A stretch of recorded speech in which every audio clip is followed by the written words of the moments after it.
وعليكم السلام ورحمة الله وبركاته. السلام عليكم. وعليكم السلام ورحمة الله وبركاته. What is this, kushari? Yes. Kushari? I know your Right. But he wanted an annual yaqeen for himself, not for the whole world to see. Yes, please. Assalamu alaikum. وعليكم السلام ورحمة الله وبركاته. Imam Sahib said Yes. before, please. أيها الأحبة، قد أذن لنا حضرة أمير المؤمنين بمتابعة تفسير ما كان يقوله الأستاذ عطاء المجيب راشد. قال إن الاضطهاد الذي تعرض ويتعرض له الإخوة الأحمديون في الباكستان بسبب تمسكهم بالكلمة الطيبة بشعار لا إله إلا الله محمد رسول الله، وبسبب تمسكهم بالمقدسات الإسلامية التي يعلنونها في أنفسهم وفي تدينهم.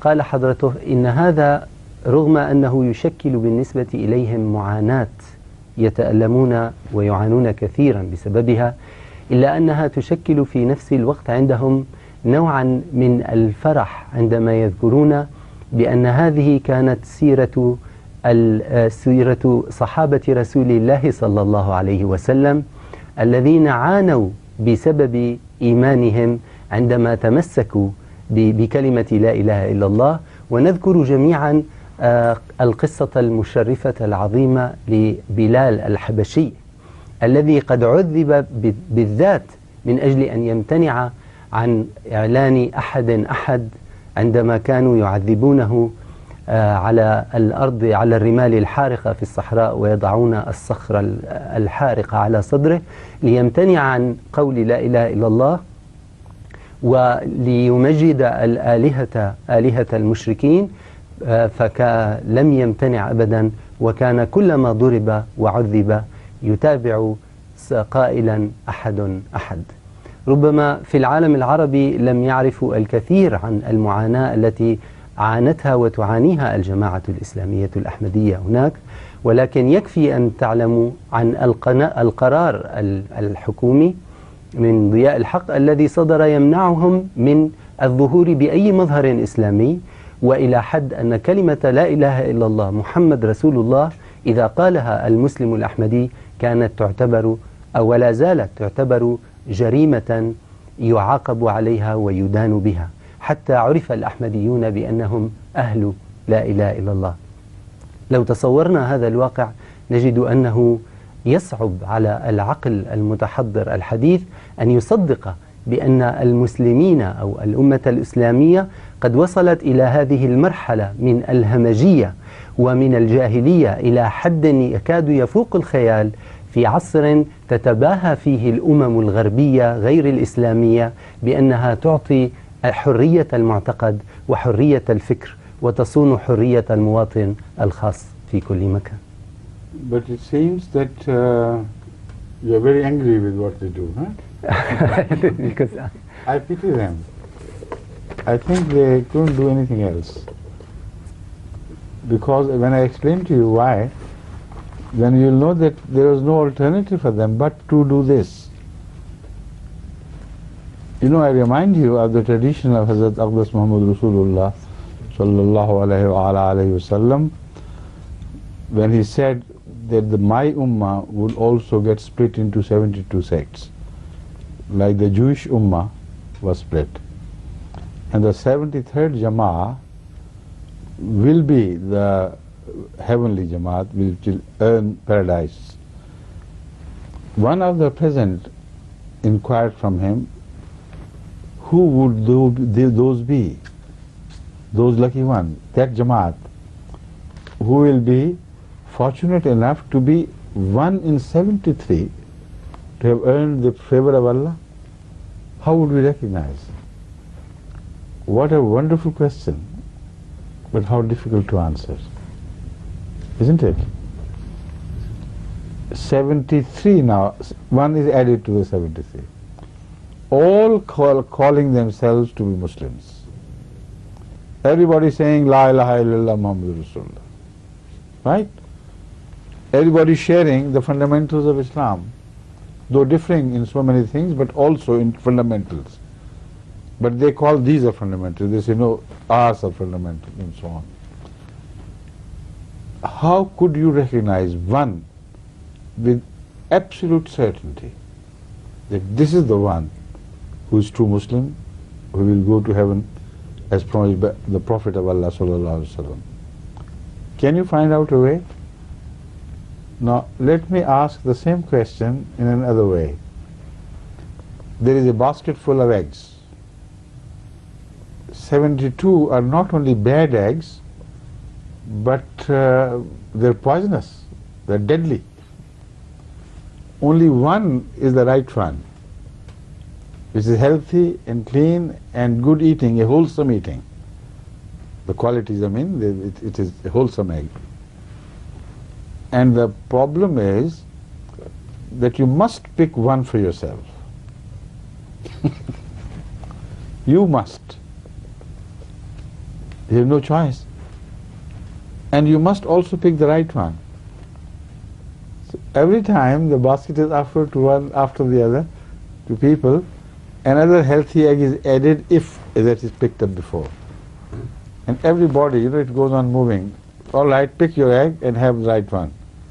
Out of 73. If you make the wrong choice, you go to hell. Very difficult question indeed. And this was put to Hazrat Muhammad Rasulullah sallallahu alaihi wasallam. All right, you have created an enigma for us. Fortunately, we are not to make a choice, but people would come who would call themselves Muslims, who would follow you, and yet you are putting them in an uncompromisable position. An uncompromising position. It's impossible for them to choose the right egg, and without it they can't do. Now, how this answer was made so easy that one is amazed at the wisdom of Hazrat Muhammad Rasulullah sallallahu alaihi wasallam. In answer to this, he said, recognize them, no problem.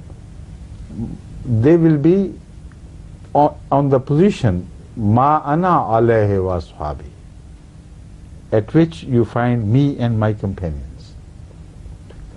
Now people, particularly those ulama who have gone so far away from the wisdom of Hazrat Muhammad Rasulullah sallallahu alaihi wasallam, they insist the meaning is that whoever has the right faith, like I have the right faith, whoever has the right faith, like my companions have, they will be the heavenly bound. Heavenly bound. Now this was exactly the problem. How shall we recognize who has the right faith? Yes. So it's like reverting the problem back to square one again. And they say this is the word of Hazrat Muhammad sallallahu alaihi wasallam. Yu'allimuhul kitaba wal hikmah. It's impossible. There is one other meaning which is very valid. Ma ana alayhi wa ashabi. In the state in which you find me and my followers today, that one sect will be exactly in that state. And that state cannot be imitated. That does not belong to the world of visions and beliefs. It is something happening to them. And this is what was happening to them. They had to pay the price for saying La ilaha illallah Muhammad Rasulullah. They were forbidden to build mosques. They were forbidden to say namaz. Arayat allazi yanha abdan iza salla. And they were punished for this. They could not call themselves Muslims. They said, no, call yourselves Sabis. If you say Muslim, we are going to beat you. And people were beaten. Hazrat Umar himself was beaten up for the crime that he, by the side of Khana Kaaba, he declared, I am Muslim. And they beat him and, left him very, very much injured and bruised. So, these are the signs. Ma ana alayhi wa ashabi. Those will be the people, that Jamaat, who will be punished for saying kalima like I am being punished and my followers are.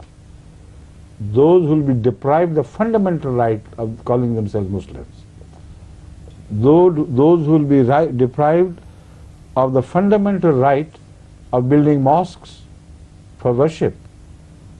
those who will be deprived of the fundamental right of saying prayer to Allah and calling themselves Muslims. You know, if that happens to a Jamaat, know there and then, without a shadow of doubt, if they are similar to me, so they have to be true. And these are the similarities which cannot be artificially built, because they're imposed by your enemies. You don't make them sense for yourself. So there's nothing to be sad about or be angry about, as you said, you looked when you translated. Because this is a sign in favor of Ahmadiyyat's truth, which could never have been imitated by a false Jamaat. Some people say, so what, if you are called kafir? Other sects in Islam have been called kafir. So what? What is the difference? I say, here lies the difference. Show me one sect who was prohibited from declaring La ilaha illallah Muhammad Rasul. In the whole history of 1400 years of Islam, bring to my notice one single sect who was prohibited on pain of punishment the right to declare La ilaha illallah Muhammad Rasul. They were called non-Muslims, whatever they were called, but this right was never taken away from them. Bring one sect of Islam to me who were forbidden to say prayer or they'll be beaten. If they said their prayer, they'll be dragged into the courts and sued against. What is the crime? They said namaz. Is it what they did? Yes. And the judge would ask, did you really say namaz? Yes, I did. Go to hell. Now the Holy Quran says, say prayer to go to heavens. A country has erupted from somewhere in which the judges say, you said namaz? Yes, go to hell. These are the signs of truth of Ahmadiyyat which the false people could not make for themselves. It's impossible. So don't be sad about it. The greatest proof that has come in the way of Ahmadiyyat stands alone and aloft in the entire history of Islam. This never happened to any other sect but to Hazrat Muhammad Rasulullah. It never happened to any other people but to the followers of Hazrat Muhammad Rasulullah. Even Hajj was forbidden. Imagine. To whom? Hazrat Muhammad Rasulullah. What happened at Sulh Hudaybiyah, at the Maidan of Hudaybiyah? So everything is repeated for ditto for ditto, word for word. Who could have invented such sign for himself?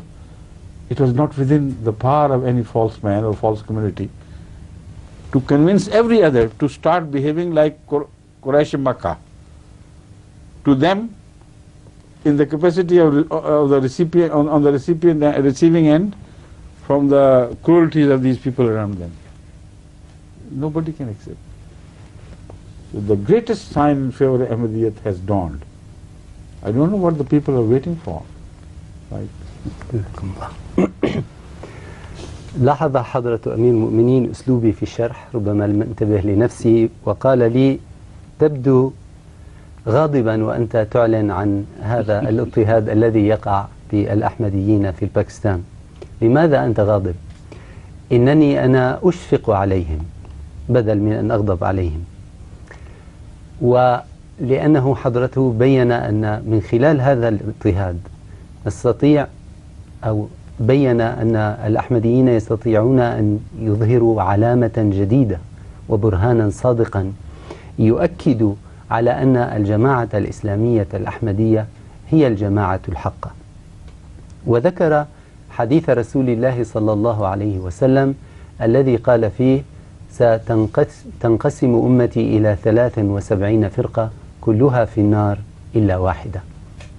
وقال إنني سأعطيكم، قال حضرته إنني سأعطيكم الجواب الذي بينه رسول الله صلى الله عليه وسلم للصحابة الذين أرادوا أن يعرفوا هذه الجماعة.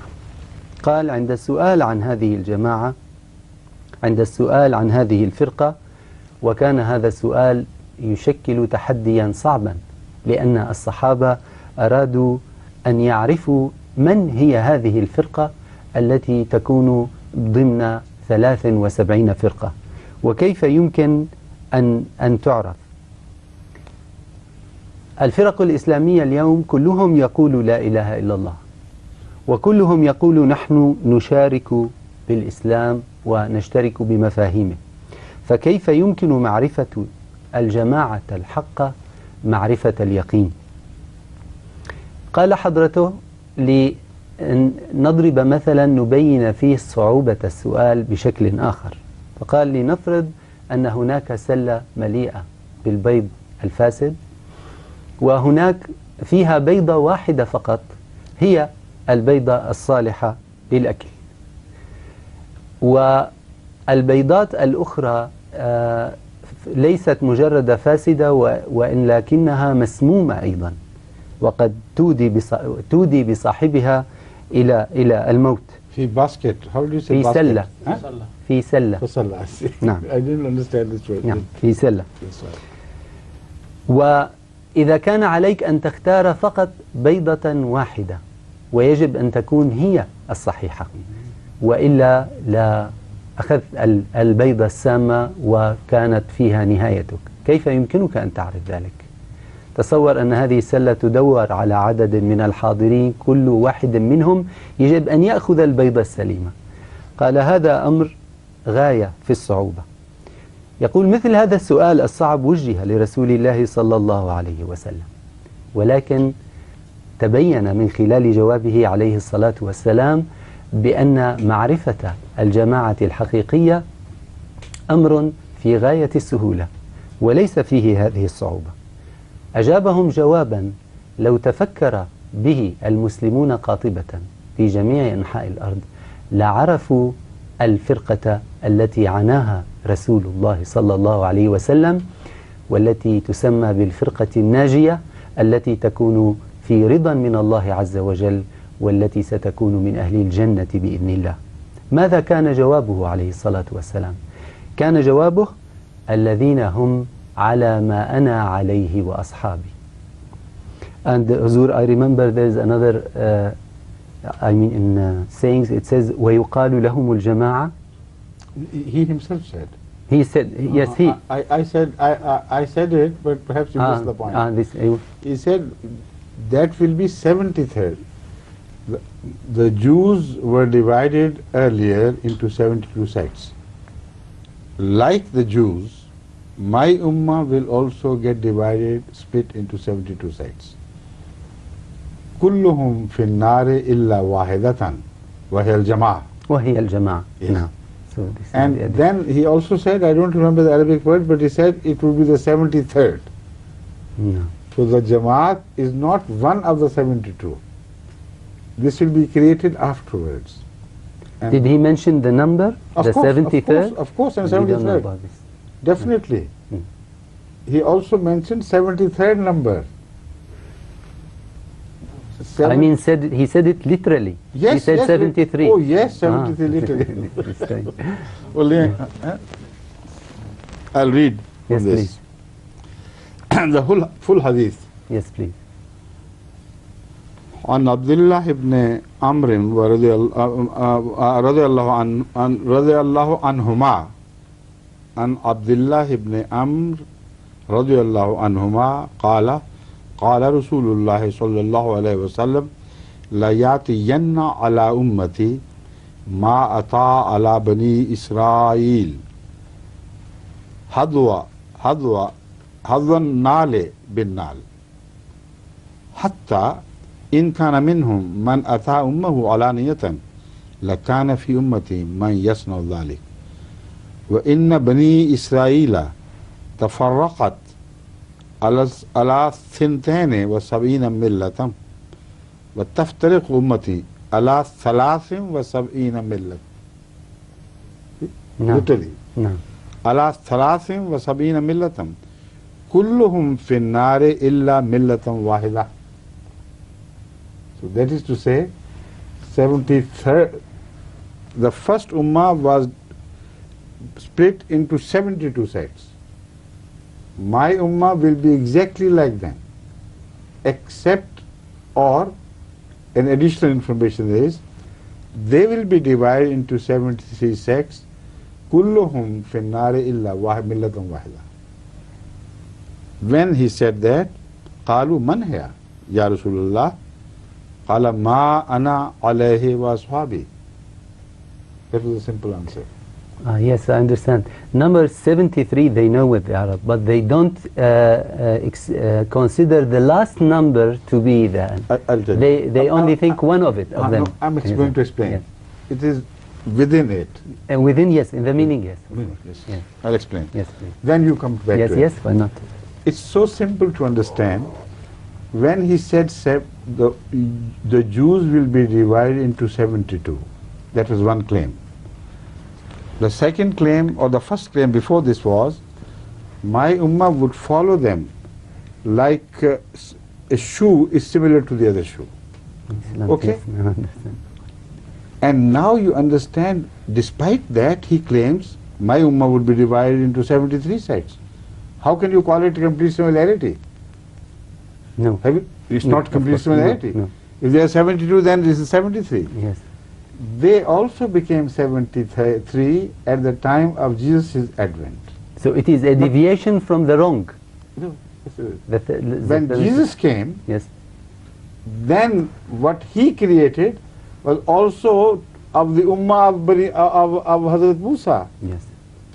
So he created the number 73rd, which was added on to the previous 72. yes. But because that 72 was a different type, so Hazrat Muhammad Rasulullah Sallallahu Alaihi Wasallam said, the Jews, ummah of the Jew got divided into 72 sects.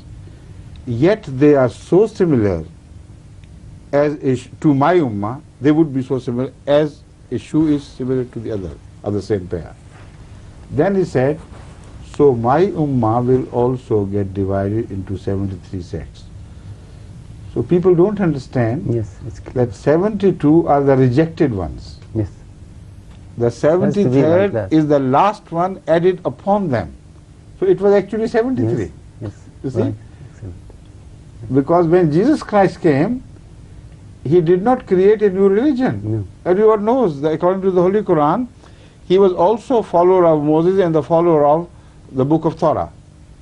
So the 73rd sect was created by Hazrat Isa alayhi salatu wasalam. Yes. And that was in the end. Of course, it has to be.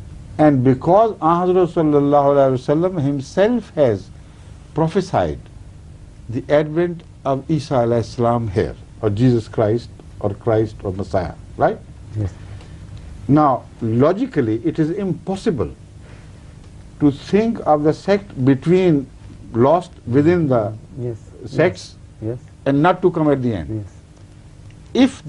If the sect was one of the 73 somewhere in history, then what did Jesus Christ come for? Yes. When he will come with the bad. Yes. Of Yes. course. What did he come to do? That's it. Yes. The sect was lost completely. The whole combination of these sects was lost completely. Then came Jesus to retrieve them. Or there is no meaning for the advent of Jesus left. So put the the right sect back, and Jesus also disappears. Of course. Because already that sect is reformed. Why has Jesus come to do anything? So the answer is within all this. But over and above, my argument lies in the things which I have already pointed out. When it was inquired, man hai ya Rasulullah, he answered, ma ana alayhi wa ashabi. So did this thing ever happen to any sect in the past? If it did happen, then they are right that this sect appeared before. But I have proved, with such powerful argument, that during the entire history of Islam, what happened to Hazrat Muhammad Rasulullah sallallahu alaihi wasallam and his followers never happened to any Muslims until Ahmadiyyat. Then it began to happen word for word. Everything happened. So while the similarity of the 72 is complete with those who were before Jesus Christ, the similarity of that one sect which came into being after Jesus Christ is exactly the same. They also suffered like we are suffering. But Muhammad Sallallahu Alaihi Wasallam, instead of indicating him, he said, me know me, you know me. You know what's happening to me and you. When that happens to any sect, there should be no doubt that that is the right sect. Correct? Shall I add this last? Of course, do. Last or yes. Okay, I'll continue then.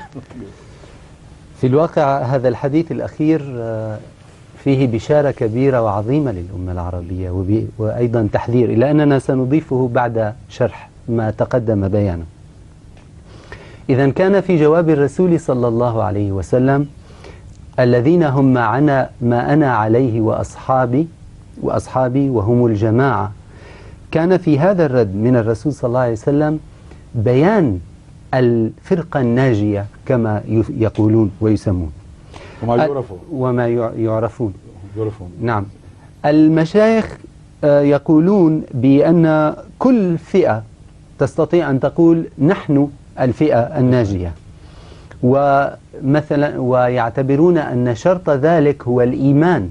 يقولون نحن، يعني كان يقولون بأن قصد الرسول صلى الله عليه وسلم كان الذين يكون إيمانهم مثل إيماني هم الفرقة الناجية.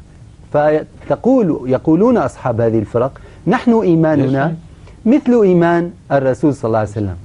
قال حضرته ولكن هذا سيعيدنا إلى المشكلة منذ البداية، فمن الذي سيحكم لنا بأن إيمان هؤلاء خير من إيمان هؤلاء؟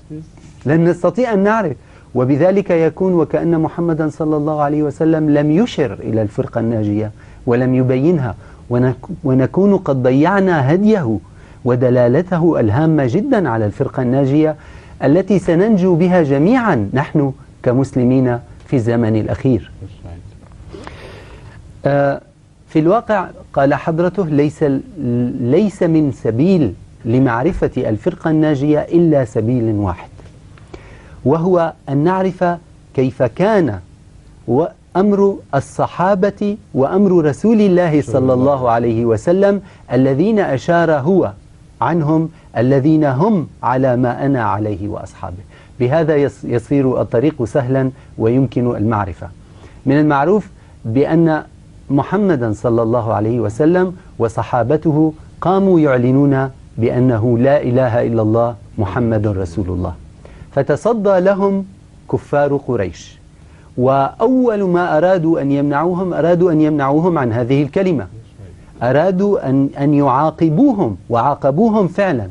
نعرف أنهم قد عاقبوا الصحابة وعاقبوا بلالا، كانوا يريدون أن يمنعوهم من أن يعلنوا أن الله أحد، أن الله واحد، وعلى هذا عوقب بلال وعوقب صحابة الرسول وأوذي محمد صلى الله عليه وسلم.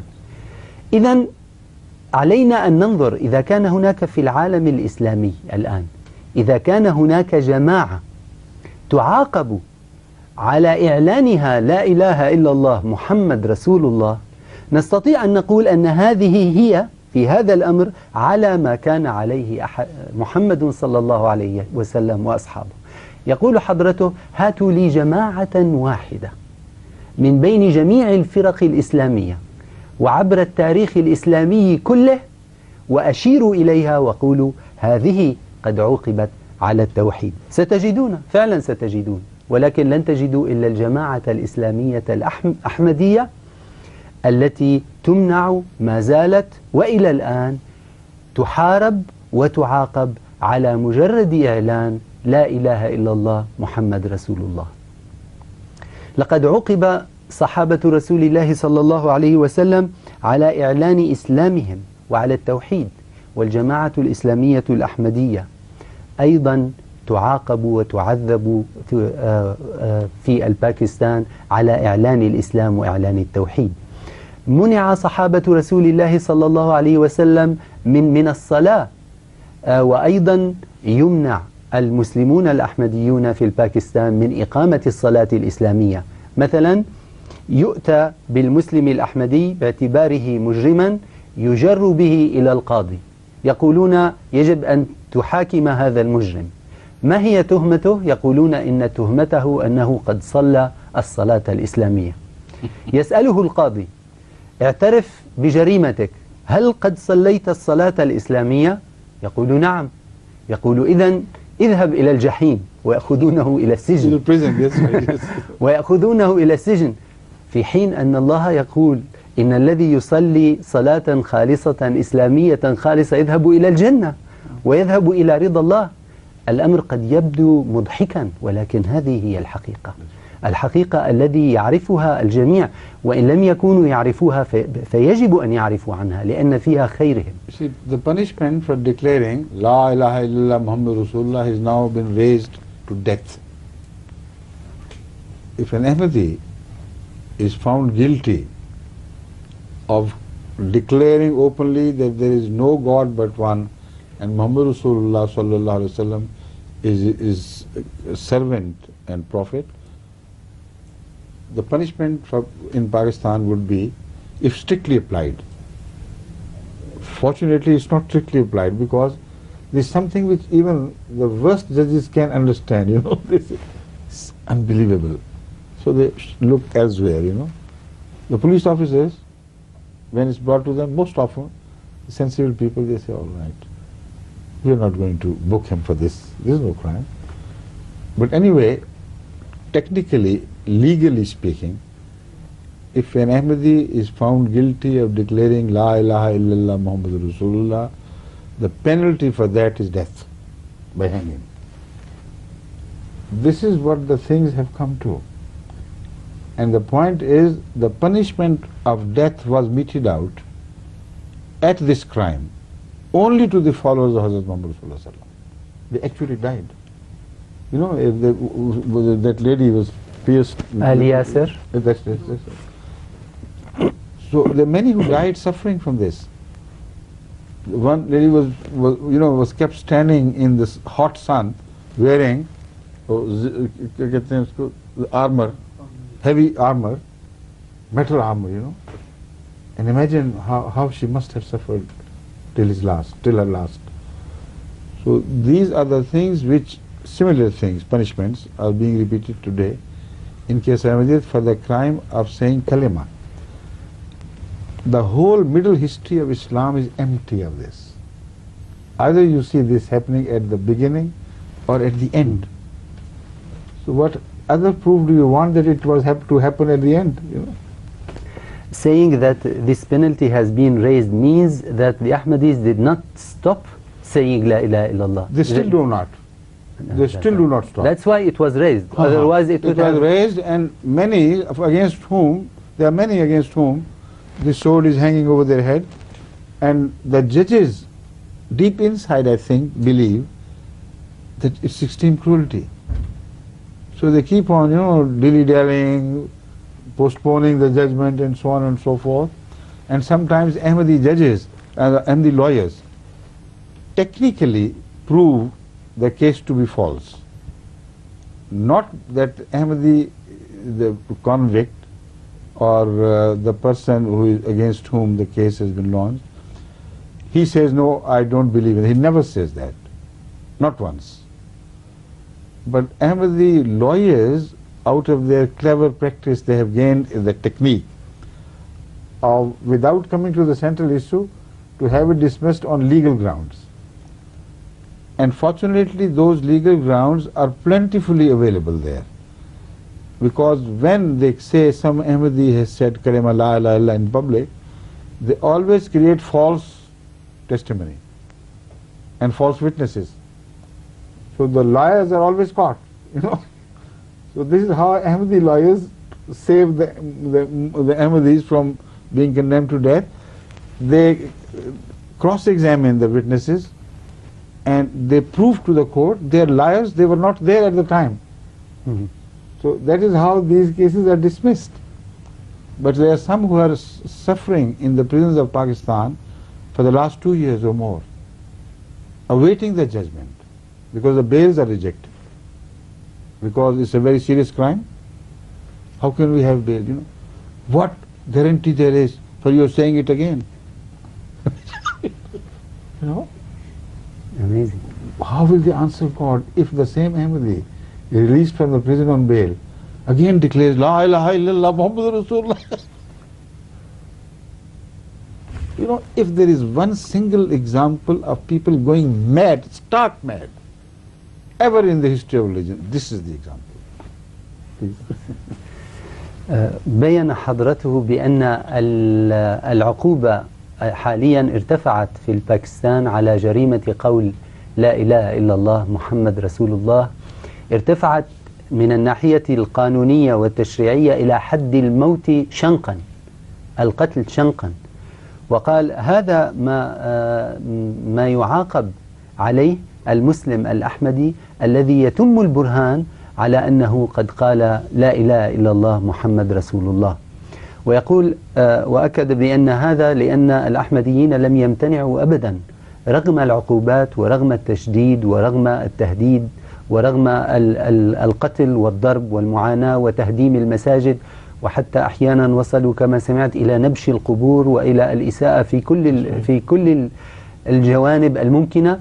لأنهم لم يمتنعوا تم رفع هذه العقوبة إلى أن وصلت إلى العقوبة بالموت شنقا، ورغم أنها في الواقع لا تطبق في أكثر الأحيان، لأن المحامين الأحمديين لخبرتهم ومعرفتهم بكيف يمكن أن يجعلوا هذا المتهم ينجو من هذه العقوبة، كانوا يستطيعون بأساليبهم عدم إيصاله إلى الموت، إلا أنه من الناحية القانونية والتشريعية كانت ولا تزال الجريمة جريمة قول لا إله إلا الله محمد رسول الله بالنسبة للأحمدي هي الموت شنقا. Now, there is a slight twist in this. That all should be made clear, because they may say, no, there is no such law.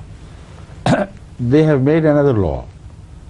Whoever insults Hazrat Muhammad Rasulullah Sallallahu Alaihi Wasallam, the penalty for this crime is nothing but death. And the whole of Pakistan has accepted this as a valid legislation according to Islam. Now the argument accepted by the Supreme Court in one case to be the valid argument. If an Ahmadi says La ilaha illallah Muhammadur Rasulullah, it is worse than if you write on a toilet La ilaha illallah Muhammadur Rasulullah. So if you write on a toilet La ilaha illallah Muhammadur Rasulullah, the penalty has to be death. So an Ahmadi is filthier, more uncouth than a toilet. So when he says it, then he must be hanged and go to hell. This is what has gone wrong with their faith, their brain, their heart. The whole of their being is distorted now completely. Now the point is, was this ever declared by Hazrat Muhammad Sallallahu Alaihi Wasallam that if somebody is a mushrik and yet says La ilaha illallah Muhammad Rasulullah, that is the gravest insult to me, kill him and destroy him? Was it ever said by him? Was it not God who told him about many a hypocrite that they come to you and they say Muhammad La ilaha illallah Muhammad Rasulullah, they witness swearing by God that you are Prophet of Allah. We know that you are Prophet of Allah, yet we give witness that they are liars. Now the testimony of ABC, the street hooligans, according to the courts of Pakistan, is stronger and more weighty than the testimony of God. God gave testimony that the hypocrites, known hypocrites, whom Rasulullah knew, the Holy Quran says he understood, saw them from their signs on their faces. God says, we tell you they are liars, And yet they say La ilaha illallah Muhammad Rasulullah, don't stop them from saying it. I mean, this is not mentioned. He is never told to stop them. So, were they not the filthiest people on earth? Were hypocrites about whom God bare war witnesses? Now, what about an Ahmadi's heart? How do you know that in the heart of an Ahmadi, the meaning is something else? So that is why you call him a filthy person, unworthy of taking the name of Muhammad Rasulullah. And what happens to all the Ahmadis roaming the streets of Pakistan? If they go on saying it in their hearts, what means do you have to punish them? So it's all completely rotten, whatever they say, whatever they maintain. One thing must be remembered very clearly, that according to this hadith, they are the people who are exactly similar to the people of the time of Hazrat Muhammad Rasulullah who opposed him. We are the people against whom all measures are taken to suppress us, which were taken against Hazrat Muhammad Rasulullah sallallahu alaihi wasallam and his followers. Right or wrong? So obvious. They have turned everything upside down. So La ilaha illallah Muhammad Rasulullah was a certificate for life. Now it has become a certificate for death. In one battle, one companion of Hazrat Muhammad Rasulullah overpowered an enemy, who was renowned for his valor and his soldierly qualities. He conquered him after a great fight and difficulty.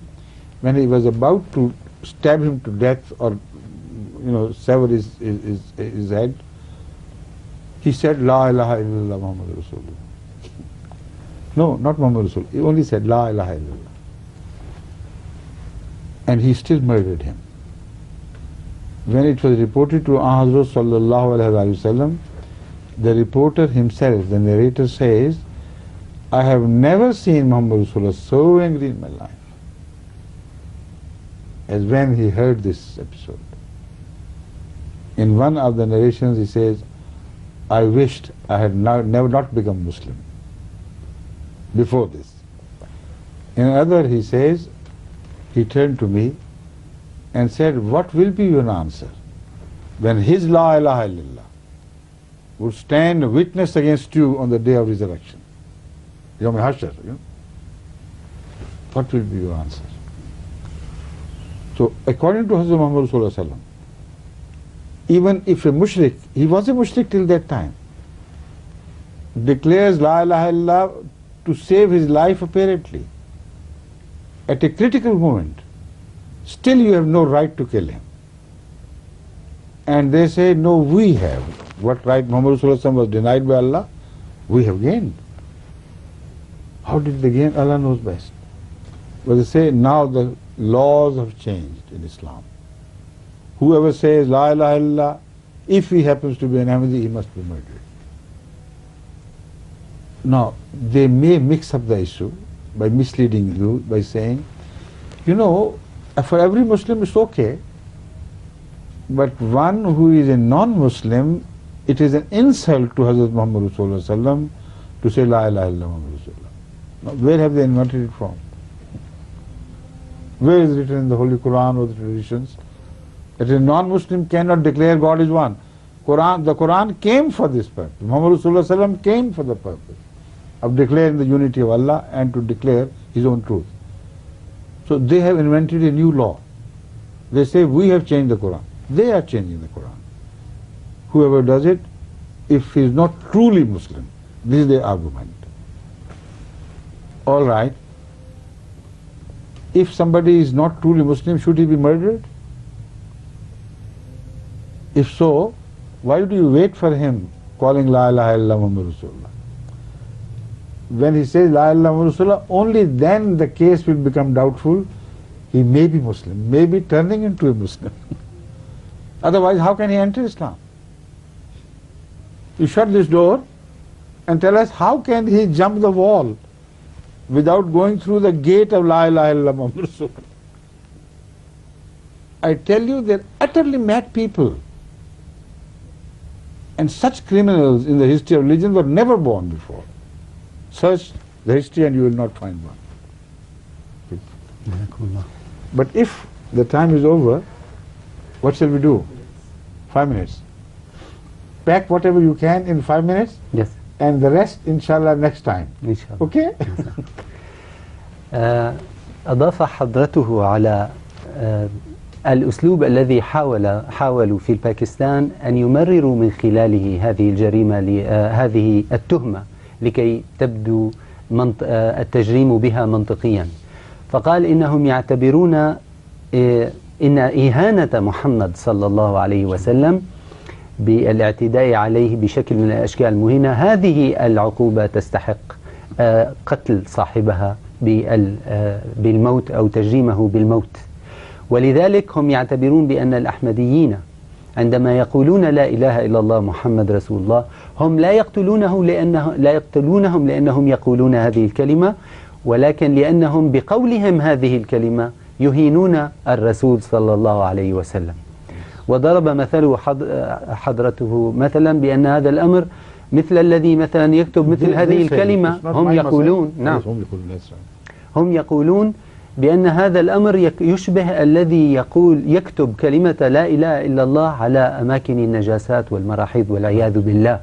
فهم يعتبرون بأن الأحمدي أشد أو أقل استحقاقا أو جدارة بأن يقول هذه الكلمة، ولذلك هم يمررون هذا الحكم الغاشم لقتل المسلم الأحمدي لقول هذه الكلمة. قال حضرته: كيف صارت كلمة لا إله إلا الله شهادة للموت في حين أنها كانت بالنسبة إلى الرسول صلى الله عليه وسلم شهادة للحياة والإحياء؟ وذكر القصة المشهورة التي ذكر فيها بأنه في إحدى المعارك عندما تمكن أحد الصحابة بعد مغالبة مشرك تمكن منه ورفع السيف ليضرب عنقه، عند ذلك قال ذلك الرجل وكان يعلم أنه إذا قال أشهد أن لا إله إلا الله بأنه سينجو من القتل، فصرخ بها قائلا في وجه ذلك المسلم وقال: أشهد أن لا إله إلا الله. عند ذلك ظن ذلك المسلم بأنه إنما قال هذا ليحمي نفسه، فلم يستجب لصراخه وضرب عنقه وقتله. وعندما رويت هذه الحادثة إلى رسول الله صلى الله عليه وسلم روي بأنهم لم يروا محمدا صلى الله عليه وسلم أشد منه غضبا في مثل ذلك الوقت. وقال في رواية: أقتلته بعد أن قالها؟ هل قتلته بعد أن قال لا إله إلا الله؟ قال نعم. قال فكررها عليه: أقتلته بعد أن قالها؟ قال نعم. فقال رسول الله صلى الله عليه وسلم what he did repeatedly was this sentence. نعم. قال, and he kept on repeating it. هلا شققت قلبه هلا شققت قلبه نعم هلا شققت قلبه هلا شققت قلبه. Now the narrator says he said it so many times that I wished he would come to a stop. And then he said, I wished I had not become a Muslim before this period, that then I couldn't have seen Muhammad Rasulullah so angry with me. This is what he said. إذن One riwayat, in another riwayat, the second thing. نعم. Yes. إذن الجملة التي كررها رسول الله صلى الله عليه وسلم مرارا وتكرارا هي عندما قال: هلا شققت قلبه هلا شققت قلبه هلا شققت قلبه. قالها بغضب شديد إلى حد أن ذلك الصحابي روى وقال: وكم تمنيت لو أنه سكت، في إحدى الروايات. وفي رواية أخرى أنه قال: تمنيت لو أنني لم أكن قد أسلمت قبل هذه القصة. هذه الرواية In another riwayat, he reported that then he turned to me and said, what will be your answer when his Ashhadu Allah Allah would stand witness against you on the day of resurrection? وفي رواية أخرى قال توجه رسول الله صلى الله عليه وسلم إلى هذا بالقول وقال له: ماذا تفعل بلا إله إلا الله عندما تحاججك أمام الله يوم القيامة؟ ماذا تفعل بها؟ بين حضرته بأن هذا بيان الرسول صلى الله عليه وسلم، إن كلمة لا إله إلا الله من منطلق الإيمان بمحمد صلى الله عليه وسلم والعمل بأسوته التي يزعمون الدفاع عنها، يجب أن تعطي الناس الذين كانوا على وشك القتل، يجب أن تعطيهم الحياة. فما بالكم أنتم والأحياء الذين يقولون لا إله إلا الله محمد رسول الله تريدون أن تقتلوهم وتقضوا عليهم. Jazakumullah, you have done it beautifully, very precisely, exactly in 5 minutes. But the other things, inshallah, we'll turn to them later. Inshallah. See, this, now you will know how we should celebrate the day when they declared us to be the 73rd. That's another proof. They all agreed that we 72 are Muslims. This 73rd is non-Muslim. So strange things happened, but we'll come to them later on, okay? I will explain next thing. Yes. This remaining. You can say that much only. Okay. قال حضرته بأننا بدلا من أن نحزن ونغضب لهذا الأمر يجب أن نفرح ونحتفل بهذه المناسبة لأنه we نعم who are 72, yes they accepted we are 72. Then they themselves, yes, they said we who are they 72, spoke about themselves. we are true Muslims and Najia. Muhammad Sallallahu Alaihi Wasallam said the 72 will all be held. And then they said this is one non-Muslim, throw them out. نعم. So that good egg was thrown out of the basket. Finished. إذا باتفاقهم جميعا عندما يقولون نحن جميعا نتفق نحن الاثنين وسبعين نعتبر نحن الناجين في حين أنكم أنتم الواحدة أنتم الذين تكونون في النار وهذا يؤكد خطأهم لأنه It was probably everything. In the next morning papers of Pakistan, all published this, and one paper, made the, the main news, headline. He said, the 72 Muslim sects have unanimously thrown out the Jamaat Ahmadiyya from Islam. This is interesting. Allah's charm. This is Ijaz. يذكر حضرته بأنه في إحدى المنشورات في الصحف ربما أعلنوا على الشكل التالي بالشكل الحرفي إن 72 فرقة اتفقت جميعها على أن هذه الفرقة الأحمدية هي ضالة وهي في النار. Outside us. وهي خارج It doesn't belong to us. خارجنا. الحمد لله. وبذلك يكون قد شرحوا حديث رسول الله صلى الله عليه وسلم. السلام عليكم.